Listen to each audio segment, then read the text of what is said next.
Iron General Zaluzny gave his first video interview since the full-scale invasion. It's really a lot of material, highlighted the key points for you. Russia's strategic goal is to destroy Ukrainian statehood as such. The Russians are deliberately going from Russia to Ukraine to absolutely deliberately destroy Ukrainians. The essence of this war is that if the enemy is not destroyed now, Ukraine will be destroyed. These 9 years of war hardened the Ukrainians and taught them to fight. The Russians did not expect this. All possible options have been analyzed: how to act when you have a superior enemy against you, and when the offensive will be simultaneously from almost all directions, and it will be quite powerful and rapid. There is no need to be superficial about the activities of the enemy armed forces. After all, they have done significant damage and continue to do so, and Ukrainians are dying every day. There was the only viable option that could work in this situation: to inflict maximum losses on the enemy in the shortest possible time, to bleed the enemy so that he would refuse to continue his actions in the larger territory of Ukraine, and it worked.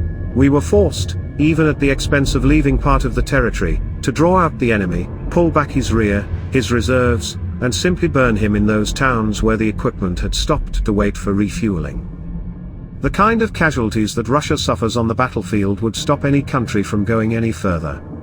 15,000 casualties in Afghanistan effectively brought the Soviet Union to its knees.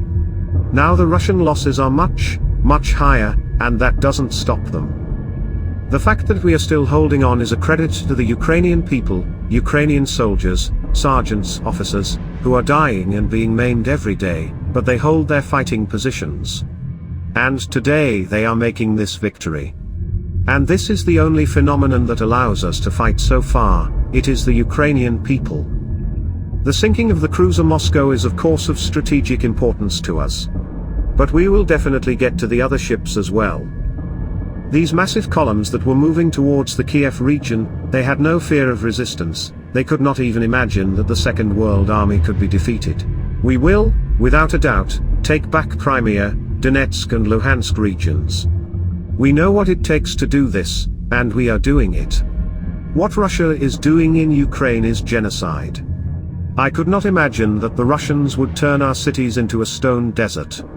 Yes, I saw what was happening in Syria, I saw what happened to Chechnya, but I could not imagine that this would happen in Ukraine. I tried to do the main thing: I tried to change the culture in the ranks of the AFU, for each commander to listen to his subordinate, to treat his subordinate as a human being, to build normal relationships between people in the AFU. My family has hardly seen me since 2014. There is one warlord in Russia whom I read all the time. Now he does not publish anything fresh, but I am interested in his opinion as a military man. This is General Gerasimov. He is cunning and unpredictable. The scale of this war is quite comparable to World War I and World War II. The front line for the AFU is 3,800 kilometers, and that is a lot. The amount of ammunition used by us and the enemy corresponds to those wars.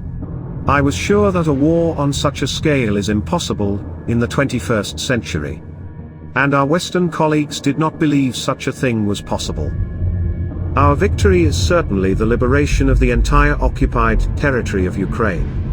And also, powerful, ultra-modern, and perhaps huge, combat-ready armed forces that will not allow Russia to repeat what is happening now.